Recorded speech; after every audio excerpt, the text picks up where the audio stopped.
Good evening, everybody. I am Michael Munson with Forge. I'm glad that you're all here with us tonight. And for those of you who are joining us by watching this recording later. Tonight, we are going to talk about pods and mutual aid and how we can connect with our community. The agenda for the night is pretty simple. We're going to talk about what the heck are pods and pod mapping.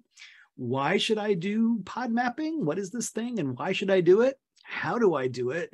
We're going to have 3 examples, very different examples, to show how pod mapping can work in different people's lives. And then we'll end with some resources. I encourage you all to take care of yourself. For those of you who've been on one of our webinars or workshops before, you've seen this image, and it's just a reminder to all of us to tend to ourselves. And if we need to click pause on the recording or step away for a few minutes, that is totally good. Whatever you need to do for yourself is really important. Just a quick recap of who Forge is for those of you who are not familiar with the work that we do. We are a trans anti-violence organization that is predominantly headquartered in Milwaukee, Wisconsin. We have some staff on both coasts. We are 28 years old, so we're getting really old and gray. And the majority of our work is doing training and technical assistance, with a smaller percentage of our time doing direct services with trans and non-binary survivors.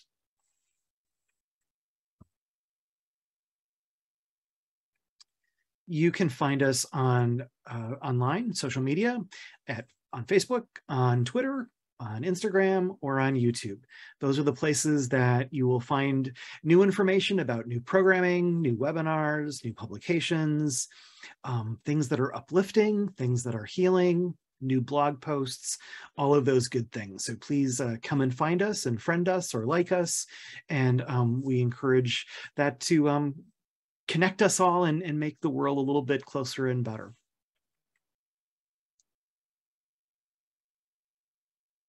So tonight there are going to be a few quotes, a few interactive pieces, and a few examples as we move through, as well as some description. So I wanted to start us out with this quote that says, "We can't hurt or heal alone. We can only heal in relationship." And this quote was mentioned in a webinar that Ijiris Dixon and Leah Lakshmi gave a couple of years ago, and I don't know if it's attributed to them or to somebody else, but it's a really, really great concept that we need to do things together and in relationship.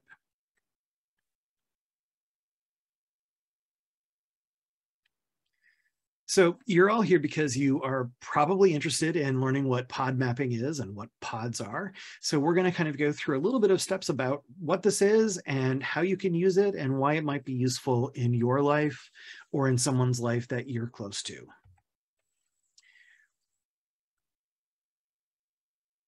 So what the heck is it, right?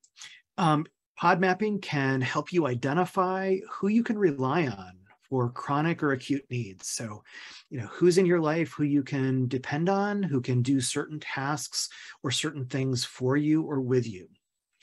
The map actually kind of creates this visual map, because that's why it's called a map, so that you can turn to that piece of paper or that computer screen, and you can see who it is that you've identified and talk to about who can support you and what they will be able to do for you and with you when you need that. So as we go through, you'll see that there's kind of these 4 sections of a pod map. One is you, which is going to be the constant in all of them. And then around you is going to be your pod, so your primary pod of people. And then around that, even farther, are the people that are movable or the things that are movable, that they may move into your pod or they may move back out, depending on what your needs are. And then on the broader edge of the map are going to be networks or communities or systems or services. You'll understand more as we work through some examples. So pod mapping is a process of doing a bunch of different things. You're going to identify the people that you'd like to have in your pod. You're going to define what the resources are that they have that would be useful to you and the specific thing that you're mapping about. You'll brainstorm what you can offer them. So it's kind of a mutual thing. You don't have, it doesn't have to be one-to-one all the time, but what can you offer them or what can you offer other people? And then it's creating a collective of people and resources to help with a specific need. So all of those things put together are going to be adding to your ability to get the needs met that you have. So we've talked about mapping. So what are pods? So pods are the part that make up the map. Basically, what pods are people or organizations or communities that you turn to when you're in need. Pretty simple definition. And the people that originated this kind of concept of pods chose to use the word pod or pods versus community for a very specific reason. And for some of us, they're interchangeable, those two words. But for the originators, they found it to be useful to call them pods as a way to be more specific than saying community. It's a more concrete, and it helps folks to kind of organize whether to activate goals with others or provide support to each other or to share resources. So not everybody in a community would necessarily be in your pod. Would you want them to be in your pod, or would they have the skills that you need for them to be in your pod?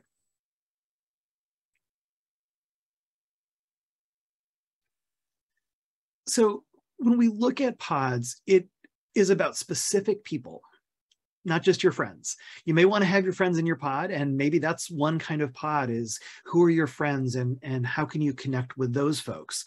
But you may have a pod map that includes people that you may not be close buddies with. They may be people that have very specific skills or resources or things that they can offer you that your best buds may not have in their tool house, in their wheelhouse or their toolbox.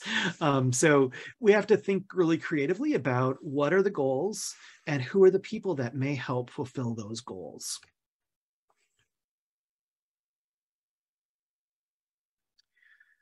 So pods are not stagnant either. So they might change over time. They may change kind of midway through your development of a pod. They may change when you have different needs that you didn't have in the beginning when you set up the pod. The capacity of your pod members may change over time. So someone might get sick. Someone may have less time because something else has come up in their life. You may have new people in your life that you would like to include in your pod or your extended pod.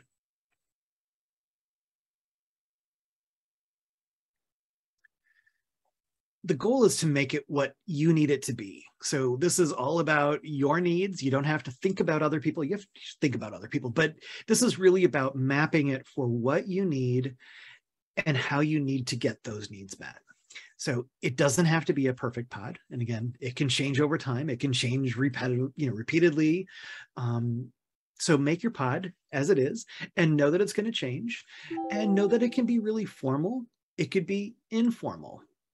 You can choose to have a really large pod or a really small pod. You may want to have it be kind of funky, or you may want it to be really, neat and tidy and pretty traditional. It's really yours to figure out how you want to make your pod, how you want to structure it, how you want to invite people in.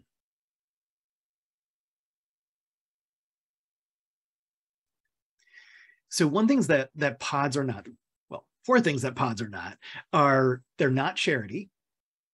They're not only for crisis. They're not a replacement for existing systems of support. And they're not for one-to-one transactions.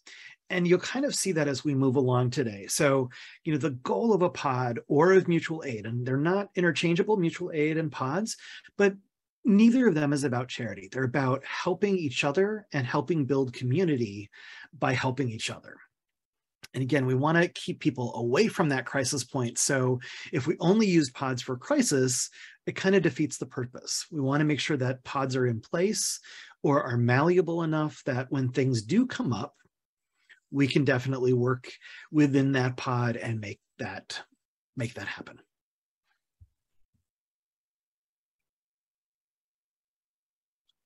So the question that folks might have is, why should I pod map? Why should I do this? What's in it for me? How does it help me? They're useful because a lot of us have needs that we don't have enough support for. So we may have financial needs, we may have like, I don't know how to do this kind of needs. There could be lots of different needs that we just don't have the resources for, and we need help from somebody else. The needs that we have might be outside of the structures that currently exist. We can always try to push for more systemic reform, which I think is always a good thing, but the structures may not exist. And let me give you a couple of examples. So like not every state has medical marijuana or recreational marijuana, but medical marijuana is really what helps you deal with your chronic illness. So a pod may be able to help you source marijuana or THC or CBD that will help you with your illness, even though it might be illegal, it may not be prescribable by a physician, things like that. It also might be useful for help with transition-related care. I'm certainly not suggesting that people do things like share hormones, but sometimes people are not able to get hormones because of cost or lack of insurance or some other reason. So mutual aid or pods may be able to help with some of those needs as a temporary or longer-term solution. We might want to map and create a map and a pod to connect with others. So maybe to connect with others who have the same types of lived experiences or people that have unique skills that you don't have.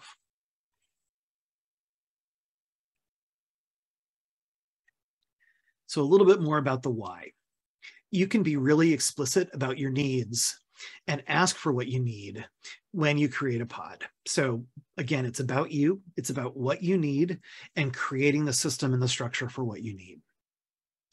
When you outline who's in your pod, you have an easy roadmap to see, what you can turn to, who you can turn to when you're in crisis or when you're kind of heading into crisis or even when you're not in a crisis. So you can just look at that map and go, oh, that's right. I thought of these people.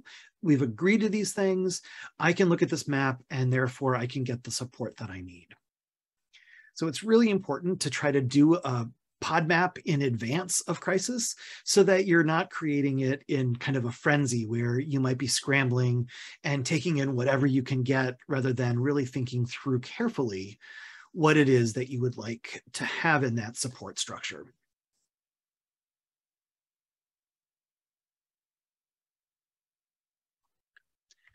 So I've got a couple of videos that I'd like to share with you tonight. And this one is from a podcast or a TV show. I'm not sure if it was pod or TV, called The Laura Flanders Show. And in this video is Leah Lakshmi and Ijiris Dixon, and they are having a conversation about care collectives. And this will just help frame a little bit of what we're talking about tonight. This is actually a great time to skill build. This is a great time to do relationship building with the people nearest to you. People are talking about going to talk to your neighbors and just reminding them that you're still there. I live alone. I have a friend who lives alone and who started to feel sick yesterday. And I said to him, I need you to tell me how you're doing every day. I need us to write a plan together. I learned that both out of life, but I learned that also because I come from a community of queer and trans people of color where we have been figuring out how to keep ourselves safe most of our lives. So Leah, is there anything you would add to that beautiful response from Ijiris? Hi, well, first of all, I think you both are beautiful. Second of all, I would add that I think specifically disabled communities, particularly disabled Black and Brown communities, have been planning these skills for a long time. And a lot of us are saying that a lot of the strategies that are being suggested right now around, and the realities of having to stay home, having to work online, having to build together to make sure that we have what we need, are strategies that sick and disabled communities are really well versed in. So I would say that if you're able-bodied and this is new for you, really look to what disability justice folks have been doing for a long time, because we know how to do care collectives. We know everything about where you can order stuff online and get delivered at home. And there's so many instances of wonderful solidarity happening in Seattle, which is ground central right now, that I'm actually really proud to be here. So this video was recorded in the early 2000s when COVID was just really spiking, and it was spiking really heavily in Seattle. So I'm going to show another clip a little bit later from the same time in the same interview. So let's look at what some needs are that people might have. And I'd like to encourage us all to use the chat feature to do this brainstorm. So when you think about what kinds of needs people might have, what are some of those needs that people might have that would benefit from a pod map? So really anything goes. What kinds of needs might people want to have fulfilled by creating a pod or connecting with people? And you don't have to be shy. Getting groceries, excellent. Carpooling, yeah. Transportation, carpooling. Yeah, so not having a car, so transportation.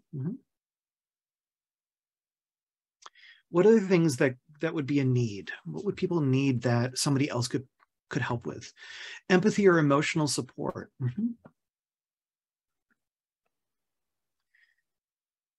Needing to not leave the house, so grocery shopping. So yeah, if somebody is sick or disabled or has a hard time going out in public for whatever reason, yep.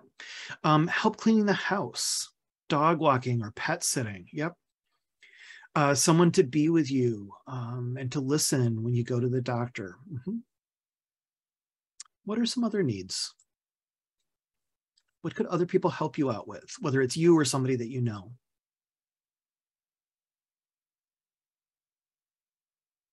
Other ideas?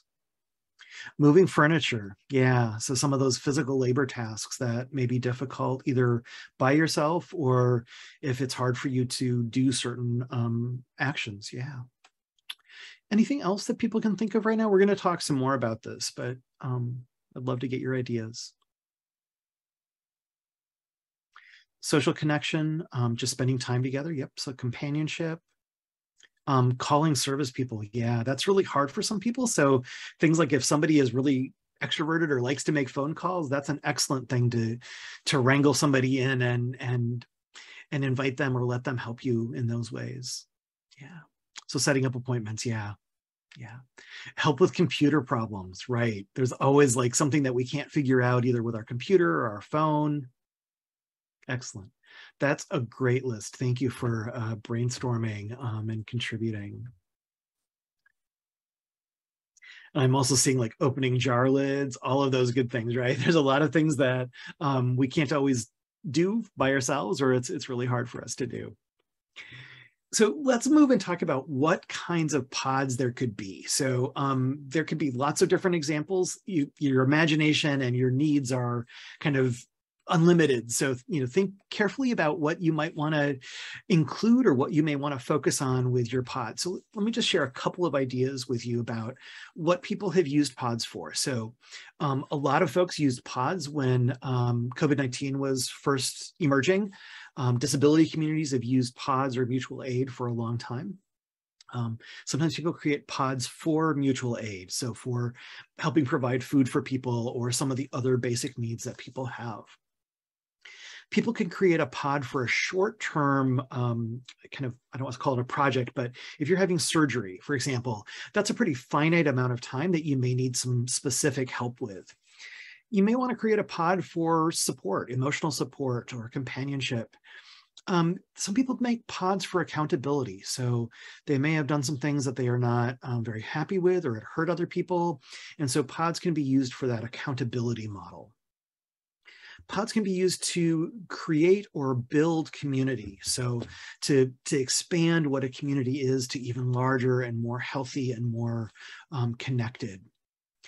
Pods can be used for things like helping reduce stalking or violence or other types of trauma. So people to help within that. We're going to use that as one of our examples tonight. Can be used for harm reduction. So people who can check in on folks, people who can help literally reduce the harm when somebody may be engaging in behaviors that may be challenging or difficult or may cause harm to themselves. And pods can be used for things like childcare or elder care for support. Those are just a few examples, lots and lots of examples.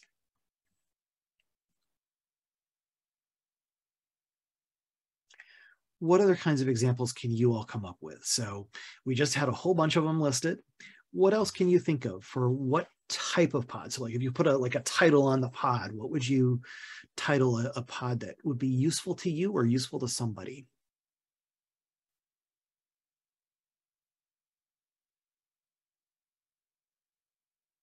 And opening jar lids is not the title for a pod. So I'm going to go back a screen just to give folks an idea. So here's the list that we just talked about. What other things? Oh, so mobilizing neighbors to vote. Excellent. Physical activity or exercise. Yeah. That could either go into the accountability or the companionship or lots of different kinds of things. Yeah. What other types of pods might you want to create? Planning a block party, pet care. Yeah. So some of these things are very kind of finite. They have a short duration to them, and some of them might be really, extended or for a fairly long period of time. What other kinds of things could people map in terms of pods? Cooking or sharing meals. Excellent. Any other ideas? Supporting a free food place or a little library. Exactly, yeah. So lots and lots of ideas. And sometimes the ideas come when we feel a need and we go, oh my God, I don't know what to do and I need to figure this out. So that might be the impetus for creating a pod map. So a reminder is that you can have as many pods mapped out as you need to have. So you may want to have different types. So in the chat, we just learned that somebody might want to be planning a block party. That's really different than a pod that somebody might need to heal and recover from surgery. So you can create different maps for different purposes. Some of them will be short, some will be long, some will have a few people, some will be maybe internet sourced, some might be closer people in your life. So lots and lots of ways and lots of opportunities to make as many as you need.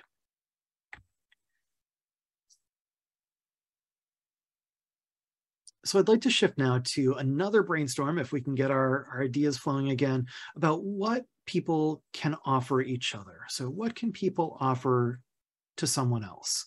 So we've talked a little bit about this, but like if you were going to offer a skill or a service or a resource to somebody, what could you offer? Or what are some of the things that you would like other people to offer you? Teaching a skill. Rides to appointments. Loaning an appliance, picking up groceries or medications.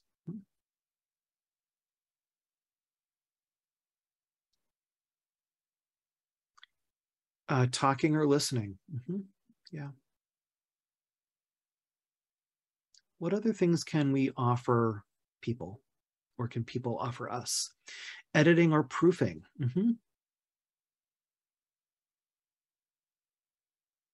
Other thoughts? Baking. Excellent. That's better than just the cooking. Baking is great. Motivation or encouragement. Housework, yard work. Excellent. Yeah, that's great. That's really great. You can keep on chatting in adding things to the chat. Let me share with you just this is just a short list and it looks like a really long list, but some of you have already mentioned these things. So companionship, going grocery shopping, picking up medication. Another thing from the chat is nail care, pet care, cleaning. So that could be cleaning inside, cleaning outside, medication administration. So like a lot of trans folks might be on an injectable medication, injectable hormone, and may not want to do that or not be able to do that on their own. So having someone come to do that injection might be really helpful. Emotional support, which might be different than companionship. Financial support, and that might be something that not everybody can offer, but for some folks, they would rather write a check or give cash to somebody than be able to give their time. There could be things like gardening or cooking or ordering food for folks. There can be some things around safety needs, so helping people become safer, whether that's installing a security camera or helping people get their locks changed or anything around safety. People may need help with transportation, as some of you mentioned in the chat. Help with organizing or planning things. So somebody mentioned a block party before, but it might be about organizing or planning like your life or your skills, or setting up your pillboxes, or doing something to keep you on track. It could be about navigating systems or appointments. Sometimes it's really hard to keep track of everything, so that may be useful to have someone else do. Some folks mentioned making phone calls for folks, which is oftentimes so helpful and so difficult for some people to do. Sharing resources, any kind of resources. Helping with internet access if somebody doesn't have internet access or doesn't have fast internet access. Could be help with housing. So, having somebody stay at your house, or helping support financially, or any number of things that will increase somebody's ability to stay housed. Making phone calls is on there again, so I can tell that would be a big thing for me, so I put that on there twice. Sorry about that. Language translation or support might be really useful for some folks, and like someone said, technology support or doing that kind of help desk is helpful for many people. So these are just a few of the needs that may crop up for some folks.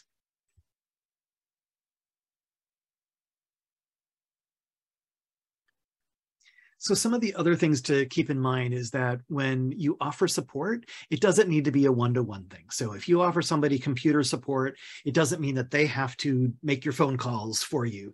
So it kind of is a karma thing, that you might be offering something to one person, but that person is offering something to somebody else. And it all eventually ends up working out that people get the support they need. So that's kind of the circular thing. It might be either directly a circle or just that kind of one person to another thing, and it just works out in the long run. One of the really critical things is that it's important to talk to people. And by talk, it can be texting or talking or emailing or communicating in whatever ways that you and the other person or people feel best. It's really critical to check in and ask people before you just add them to the pod. You need to have a conversation with them about, would they be willing and interested in supporting you in a way that you feel that they could support you? See what kind of capacity they have in terms of time or energy or funds. And, you can also then say, well, hey, I can offer you this. So it can be that one-to-one of, here's what you can offer me and here's what I can offer you. But have that conversation with folks ahead of time. When I was preparing for today, I was really surprised that in one of my Google searches, Alexandria Ocasio-Cortez showed up. And this is a great document that she created for mutual aid at the beginning of COVID. And one of the cool things that she has in this document that's translated into multiple languages is how to connect with people. So like, let's say you want to create a pod and maybe it's about neighborhood safety and you want to talk to your neighbors, but you don't really know them. You have no idea who they are, but you want to like say, hey, I'm worried about what's going on in our neighborhood. Can we start to pay more attention to what's going on? Connect with me and let's talk about it. So in this guide that she has this like kind of like a template of like, here's what you could like write on a piece of paper and slip under somebody's door, or how you could communicate with them. So it's, it's this really simple thing that says, hello, my name is, Michael, and I live in your building or on your block or in your neighborhood. And this is my phone number. Boom. I'm reaching out because I know that, and then you can fill in whatever it is that you're writing them about. I'm going to be coordinating this pod, this group of folks to help protect our community or to help look out for our community. Will you please reach out to me and give me your phone number so that we can connect and share information?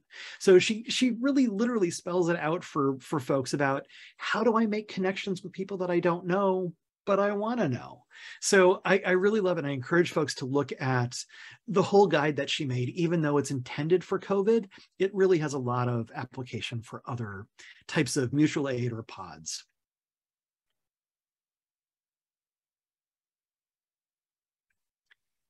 So after you connect with people, you want to make sure that you've identified needs, and you want to talk to the people or text the people and say, okay, I really appreciate that you're willing to be in my pod. Thank you. And here's the other people that are in my pod. You can communicate with them, whatever you want to communicate, but so that you're all on the same channel. You want to be really clear about what each of you is able and willing to offer each other. You want to talk about your commitment to each other. So this might be something that somebody says, I'm willing to walk your dog for a week, but I'm not going to walk your dog for the whole year. So you want to be clear about what the parameters are of how they're helping you and what they're doing with you. You also want to talk about some contingency plans. So let's take that dog walker, and let's say that they slip on the ice and they break their leg and they can't walk your dog anymore. It sucks for them that they broke their leg, and it also sucks for your dog that now doesn't have a dog walker. So is there a backup for that? Or what will happen if something happens to that person? And all of this in the whole process is building continued trust with the people and the organizations that are in your pod. So let's talk about how do we make a pod. And I'll share this really simple video, but it's a really great example of how it works.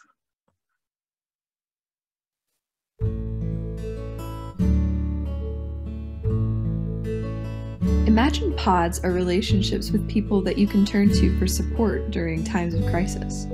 A pod mapping exercise is an opportunity for you to identify the individuals and groups that make up your support system. In this exercise, you are the center circle. Imagine something were to happen to you, physical or emotional. In a crisis, sometimes it feels like we're all alone. But then we add in your first layer of pods. These are relationships with people that you know that you can trust. These might be family members, your very best friend, your boss or coworkers, your therapist or pastor. These are your go-to people in a moment of crisis. This exercise works best if you get specific. Name these people in your life directly.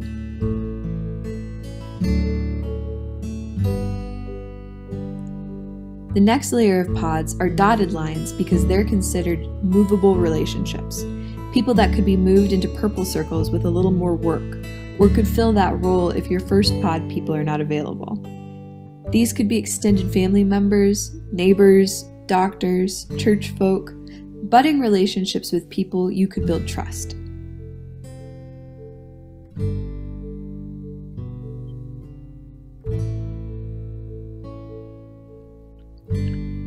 For the last layer, consider institutions that could be able to help you. This could be a faith community, book club, your school or sorority, a nonprofit that you have connections with, maybe a neighborhood association, or a hotline that you can call. These can be local or national organizations that you could call upon if you need them. Pod mapping reminds us that we aren't alone. What started as a single circle has become a network of community support. Look at all the resources available to you that can uplift you during hard times. Now that you've identified your community, reach out to the people in your pod and start a conversation about what it looks like to provide and receive support.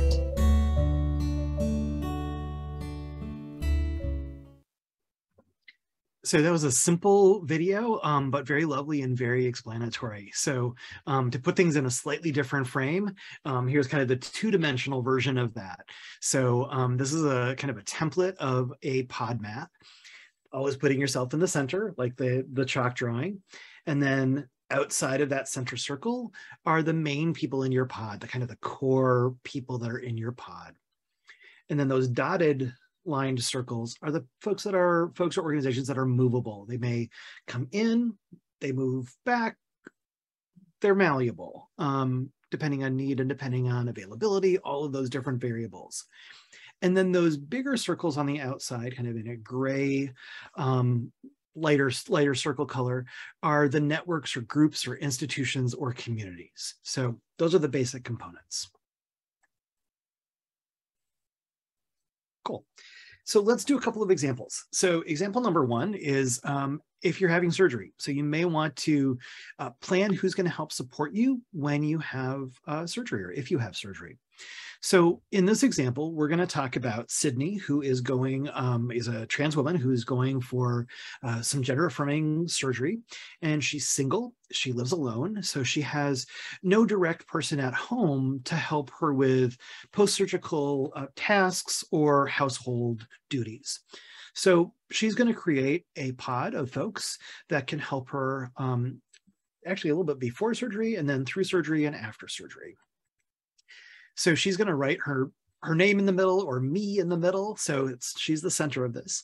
And then she's going to think about what she needs. So she thinks about her friend Frankie, and Frankie loves to make food for people. So Frankie is going to be connected and will bring her whatever kinds of food she wants to eat. Frankie says, I will bring you all of your food. You don't need to find anybody else. I will bring you every kind of food that you need. And then she thinks, Max, Max. I love the fact that Max has an SUV. It's really easy for me to get in and out of. You know, I bet Max will drive me to appointments. Goes and calls Max, and Max says, of course, I will drive you to your appointments. No problem. And then she thinks, oh, Chris. Chris is not freaked out by anything.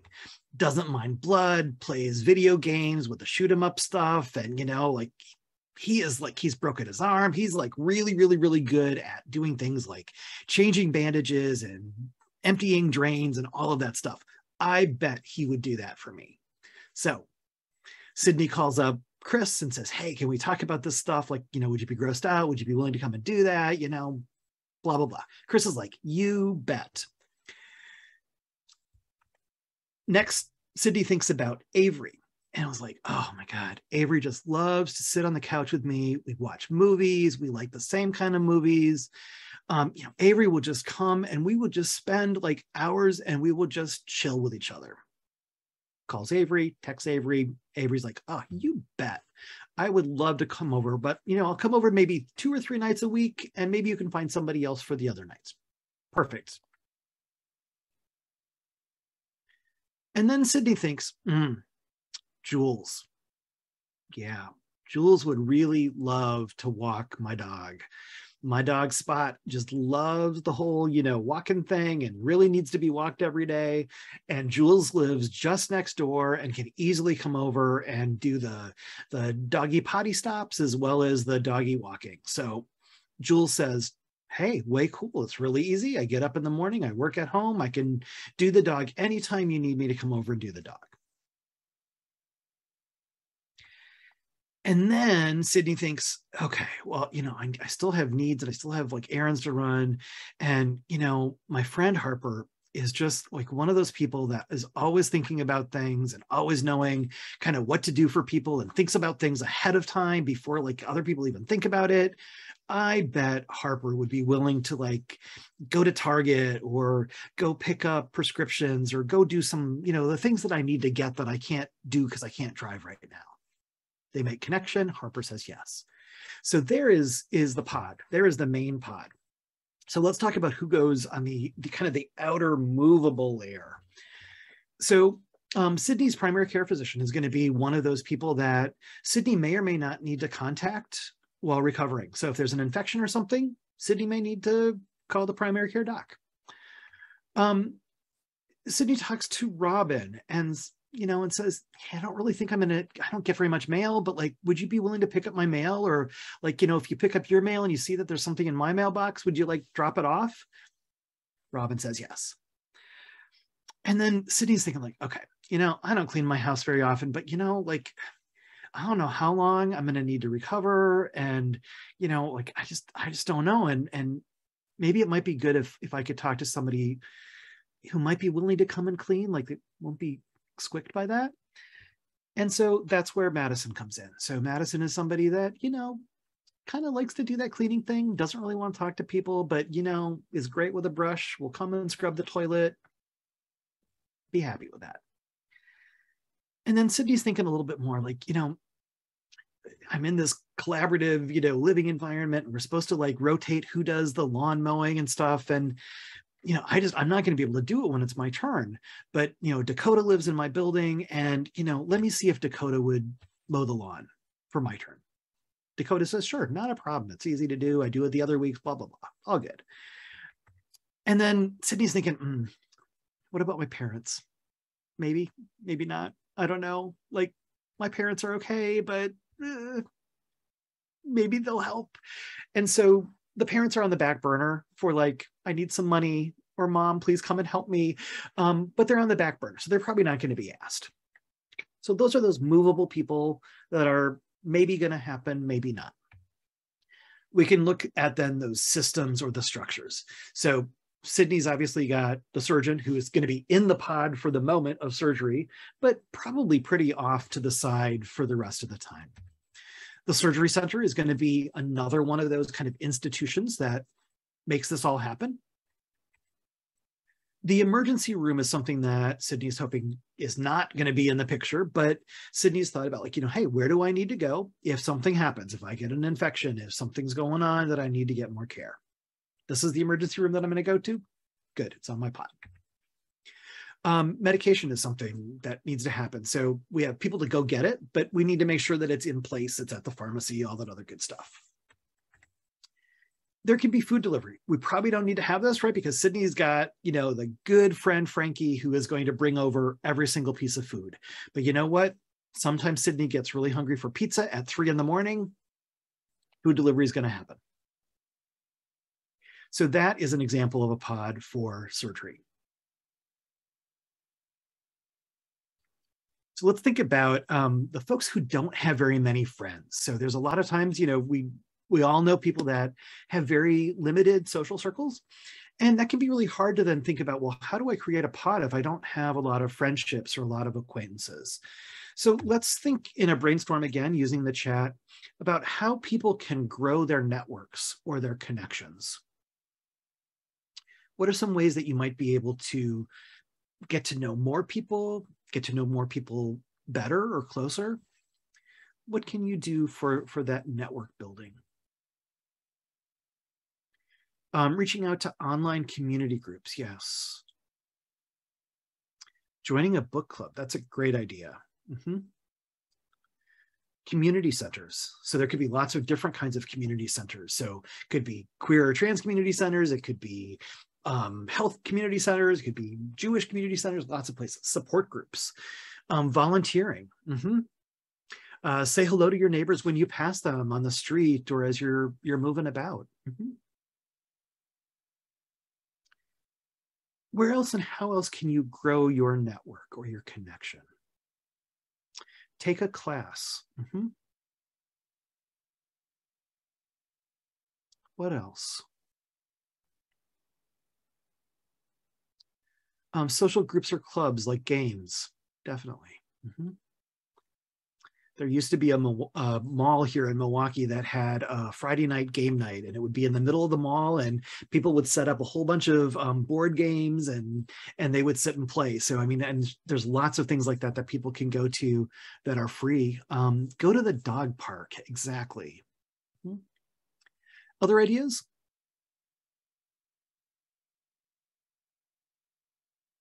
That's a pretty good list. Pretty good list. Thank you. So when we consider something a little atypical, so again, pods are for what you need and how you make them. Let's consider for a moment thinking about a solo pod map. We're not going to actually do it in reality, but let's just kind of think about what that would look like.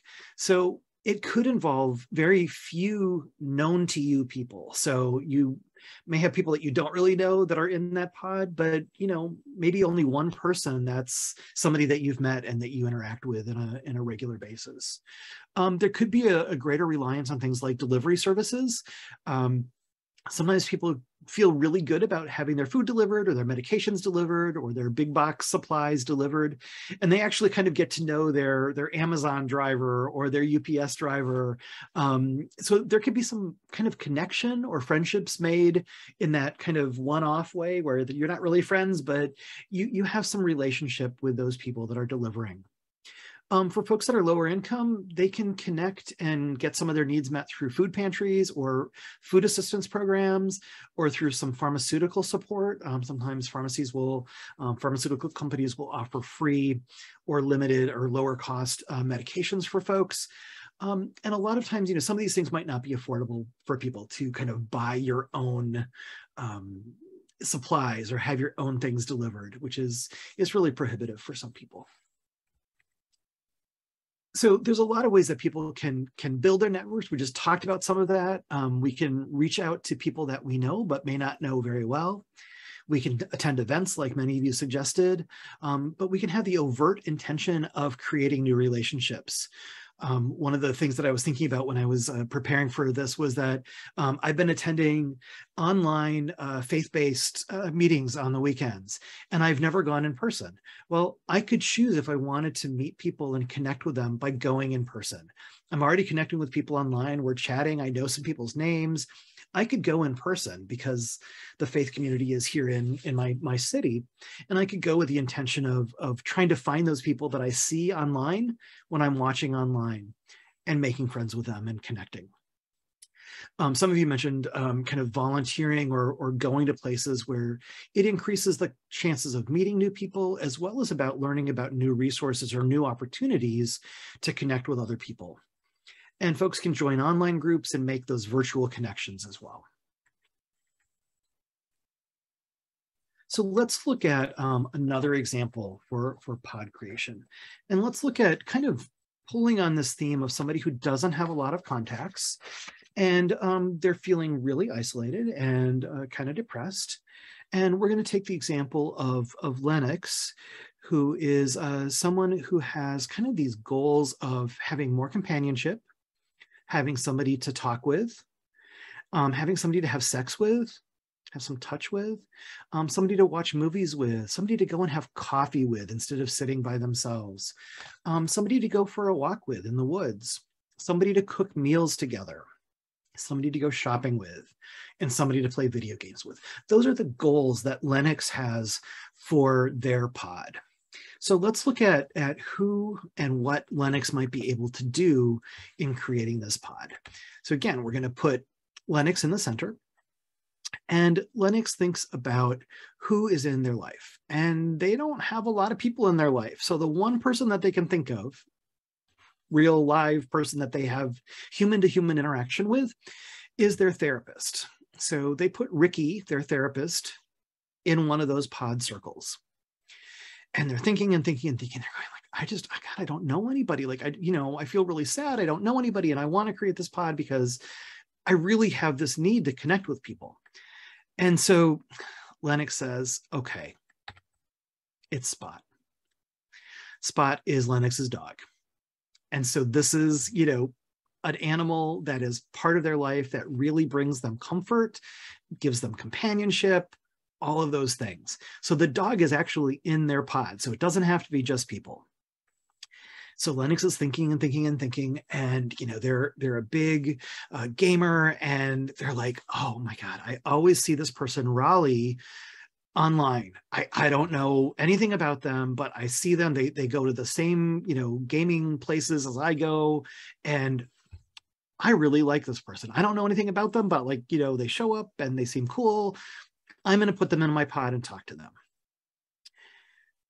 And then Lennox is thinking really hard and thinking, I really, really, really need some touch. I really, really want to have sex with somebody because I haven't had sex for like 5 years, and I just really need to have that in my life. And so Lennox is like, I am going to pay for sex. I'm going to call a friend of mine whose name is Hunter. And I know that Hunter is a sex worker and is affordable within what I have to spend. I'm going to engage with Hunter as a paid person in my pod. So those are the people that are in that inner pod. So only one person that they've had one-to-one interactions with in real person, face-to-face life. So when we move on to kind of that next circle, I'm going to go fairly quickly through this. These are less people, but more places. So in theory, we would be putting people in these spots. But what the hope is in creating this pod is that these movable pieces that are organizations or places may end up becoming people. So like I mentioned before, like I've been attending online faith services. Well, Lennox may say, well, I may want to go to that faith community in person. So that might be a movable piece of the pod. Going to a dog park with Spot might be a way to meet other people. Going to the gym or a yoga studio might be a way to connect with other people or have something in common that they can share.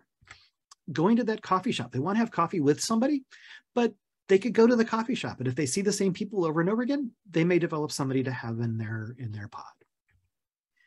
They really like the outdoors and parks and beaches and nature, so they may want to have, you know, some parks that they find around the city that they really enjoy going and sitting and reading a book. They may find connection there and build it. And then they think, well, I could volunteer some places. I really have some, you know, community agencies that I really want to support. I'm going to go and volunteer. So that's that movable angle. And then now we're going to look at that broader circle of kind of the networks or the systems or the supports. So there's a NAMI group, so the National Alliance for the Mentally Ill, which, you know, Lennox has checked out a couple times, and that could be an option for support groups and connecting with other people. There's a trans support group that Lennox has never gone to, but has been interested in. Lennox is thinking, well, maybe I could go to there. There's a meditation group. And Lennox is like, well, you know, everybody is always saying that like meditation would help, so maybe I should go to a meditation group. And then Lennox is thinking, my God, sometimes I get really, really depressed and I just need somebody to talk to. Like, I don't care what time it is, I just really need somebody to talk to. And so Lennox writes down the Trans Lifeline and their phone number, because that is something that Lennox can access when they need, how they need, where they need. And then Lennox puts down the other piece, which is medications. So they need to remember to take their antidepressants and their anti-anxiety meds. So they've added that to one of the systems that help things run. So that was example number 2 of looking at isolation and depression and how that all works. So let's move on to pod number 3. And before that, I'm going to share a quote, and then Caleb's going to help me. We're going to interactively do pod number 3. So this is another quote from Egeris Dixon, and I'm going to play the video clip later that includes this quote. The quote says, "We can empower and support people to intervene. It is not only their responsibility, but they are equipped. So we can equip them with it. That's success." So Caleb, I'm going to stop sharing my screen, and if you can share your screen, that would be super. And what Caleb and I are going to do is to look at a scenario of Courtney, who has been being stalked by a former partner. And we're going to look at what some of the concerns are and what some folks can do to support Courtney in reducing their risk of harm and helping them feel a little bit safer. So Caleb has put the me in the middle again. And so we're going to think about who's going to go in those circles around it. So Caleb, I don't know if you want to come on video or not. Yes, cool. Thank you. I know you're really talented and can type and be on video. So Caleb, I think that, you know, we both know Courtney, so we're having this imaginary friend, Courtney, and we both know Sloan. And Sloan lives in Courtney's building, and they're a really good kind of watchdog, don't you think? Yeah, definitely. You're going to say yes, right, Caleb? Because you're like, sure, we can do that. So Sloan is a neighbor, and when Courtney has talked to Sloan, I said, you know, I'd be happy to look for things that might be atypical, like, you know, if there's a car that's like parked across the street, or there's somebody that's kind of like, you know, hanging out in front of the building. So let's put Sloan in that first pod. And then, you know, Courtney's thinking, well, God, you know, I know that somebody told me that I'm supposed to like be keeping a log of everything that's happening because I'm being stalked, and I don't really quite know how to figure this out. So, I wonder if somebody could help me with that. And so one of the people that's Courtney thinks about is Brooke. And Brooke, when they start talking about tracking things, Brooke says, well, you wouldn't even have to keep the log. You could call me or text me and I'll keep the log. Or you could slip, there, this is another person in Courtney's building. You could just slip the note under the door and, I'll keep the log for you. And that makes it even safer because then if the stalker accesses Courtney's computer, it won't even be in there. So let's put Brooke in that spot. And then Courtney is thinking about like, God, I'm like really freaked out sometimes at night. And so, Caleb, do you think that somebody might be willing to stay overnight? That would be really Courtney? helpful. I think so too. Yeah. So Courtney thinks about, there's a couple of people that they could invite. And so they ask a couple people and they end up thinking that Sinclair might be a good choice. And they've asked a couple of people before that and they kind of were like, oh, I don't really want to sleep at your house. I don't know that I can do that. But Sinclair said yes. So Sinclair was like, I can't do it all the time. I've got like partial childcare. My kid is at my house some of the time. And, Courtney's like, well, you bring your kid over too if you want. So there's some dialogue and there's kind of some negotiating around, yeah, I can come over and maybe my kid could even come over and, we'll have a slumber party. And then Courtney is thinking about needing to go places. And Courtney has a car. And Courtney's like, I think my stalker has a GPS device on my car. I'm like, I don't know what to do about that. And so Courtney was talking to a couple of buddies and they were like, well, you could take the bus. And Courtney's like, well, that feels really unsafe to me. Like, everybody sees me as trans and like, I'm going to get clocked. I'm going to get pegged. I'm going to be like, that's really dangerous. And so one of the people that Courtney has coffee with says, well, I could drive you. So Courtney says, sure. So that's Angel. And then Courtney's thinking a little bit about like, oh my God, like I just don't know what to do if things start to escalate. So, let's say the stalker gets in the building or is in my apartment or comes to my work.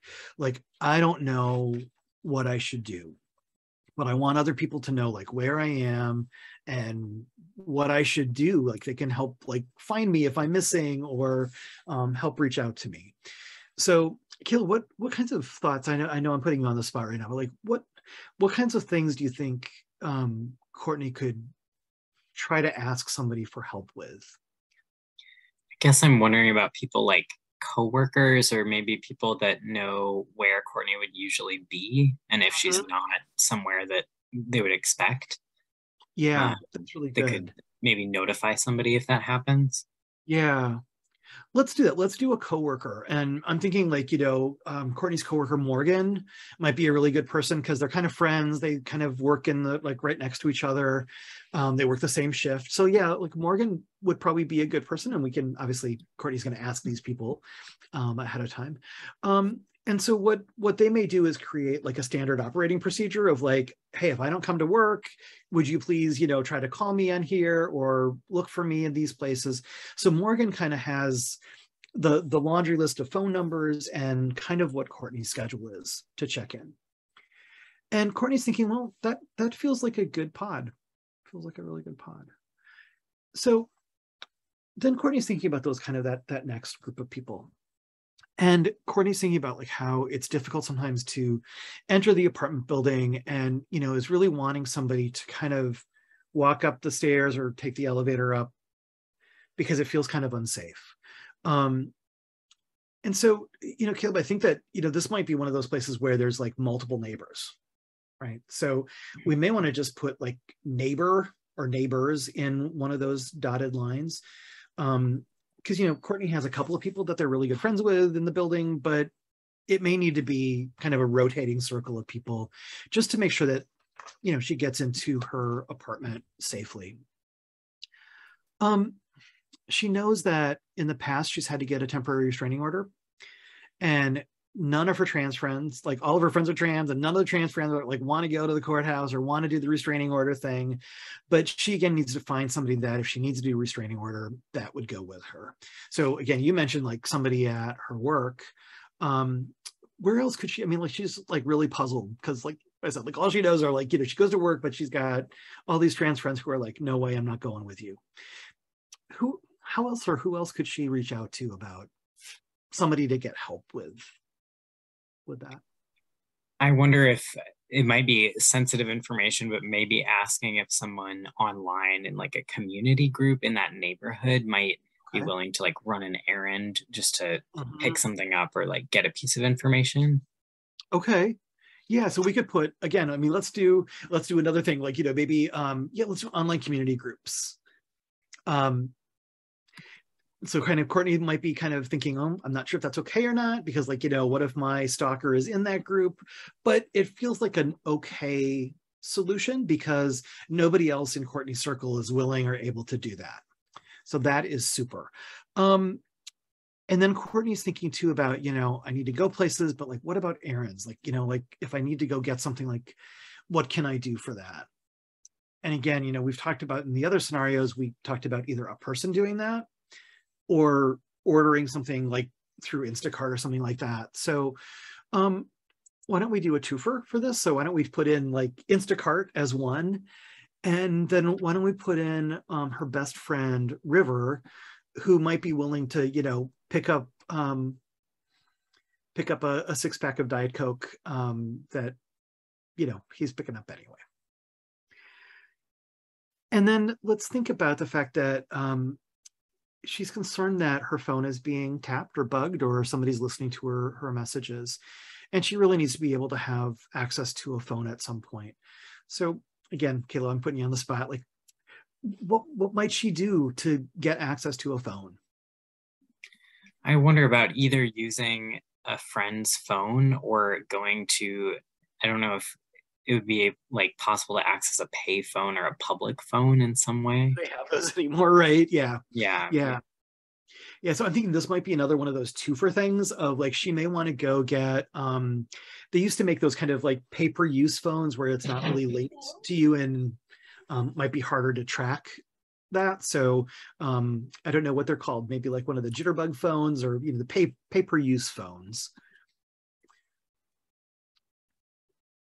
And then why don't we, you know, also put down like her neighbors or her coworkers that maybe she could borrow their cell phone to make a call if she needs to. Excellent. So let's look at some of those bigger outside ones, those structural pieces. So I'm just going to share, and you can add some more in if you have some other ideas. So many larger cities have LGBT anti-violence programs, which can really offer a lot of support for the restraining order pieces, the helping getting shelter if that's needed. So that might be a really good resource for her. She may want to have the Family Violence Center on her kind of list of people to call if she needs kind of that urgent support that maybe the LGBT anti-violence program can't provide. Let's add in some a faith community again, that she might be able to, many faith communities offer housing or offer food or offer some of the things that she may need. And then let's add in some things that are specific to her apartment, like getting security cameras. So that is kind of a thing, not a person. So getting some security system or security cameras. And then let's put the last one, and we're going to put this in major big parentheses, law enforcement. So if things got really bad, she really doesn't want to involve the cops, but she really doesn't want to get harmed. So that would be like a last resort. So we've created this map together now, and you know, we've kind of like added in some things. And so Courtney may not be cool with all these things. So we've got some of them Courtney is like, oh yeah, this is really good. And some of these, there may need to be some movement around what else she might need, or if these people are the right people. Cool. Thank you for helping type everything in. Let me flip back to my screen. Thank you.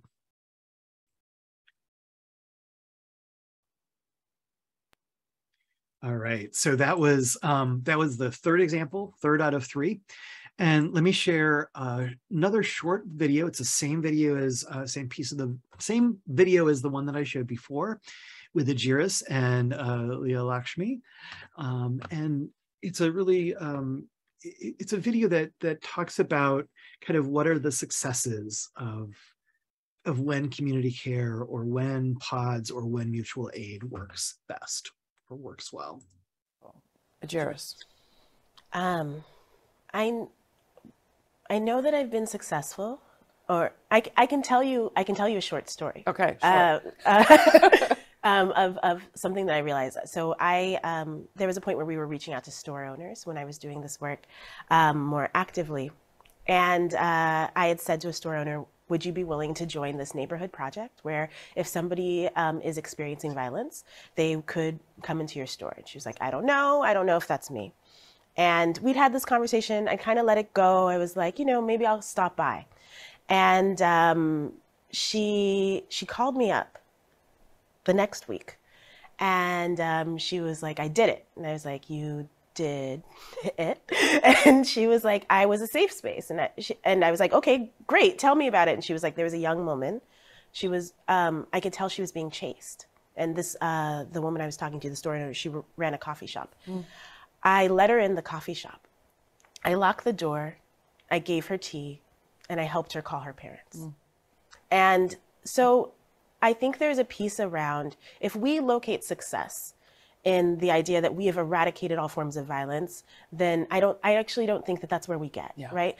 If we locate success in the fact that we have empowered and supported people to intervene when they see something is wrong, to feel like that it's not only their responsibility, but they're equipped, I think that's success. So this was an example of, again, pulling off of the stalking example that we just gave. What Ajiris did in their community was kind of go door to door on businesses and say, hey, can you be a safe space? Can we look at reducing violence and victimization and harm? And what can we do as a community? So that was one example, one story of what ended up working, where somebody was a little resistant of like, no, I don't know that I can do this thing that you're asking me to do. But within a week's time, they did it.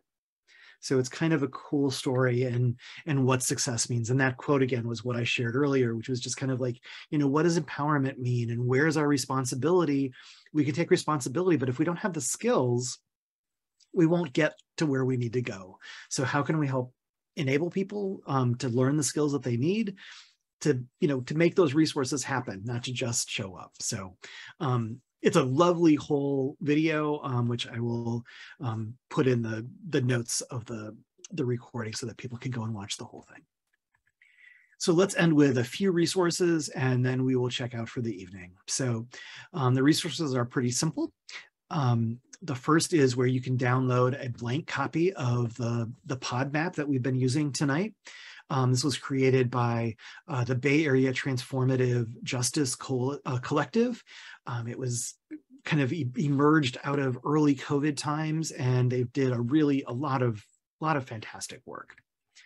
And if you'd like to read more about the Bay Area Transformative Justice Collective, Mia Mingus is the person who kind of wrote the history of it, developed some of these ideas and techniques, and there's a lot of lovely material to read through on their website.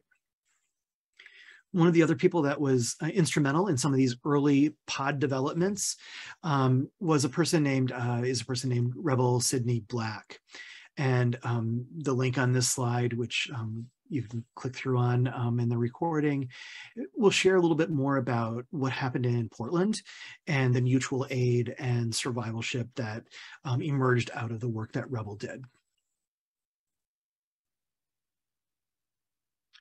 And I mentioned before the toolkit from AOC. It's fantastic. It's in a couple of languages. It's got some really practical tools. It's got a lot of links. AOC is rad. One of the resources at the bottom has like a link to Dean Spade, who's this radical trans person out in New York City.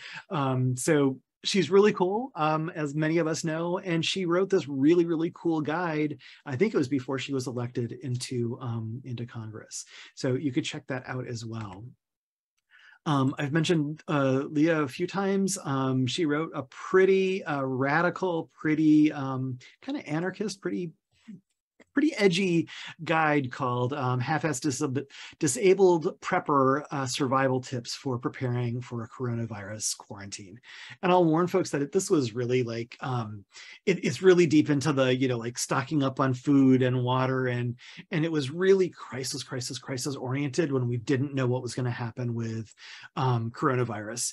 And a lot of us are still feeling some of those places, but it's a really interesting read, and I encourage folks to look at it and get some ideas for how that may influence what you want to do with your pod or how you want to create mutual aid structures. This is the link to the video that I've shared 2 different pieces with of the Laura Flanders show. I have no idea where Laura Flanders is, or if it's a live TV show, or if it's a podcast online only, but I really encourage people to watch the whole interview. It's really, really deep and lovely, and it talks a lot about the book that Ajiris and Leah wrote, Beyond Survival, so definitely worth checking out.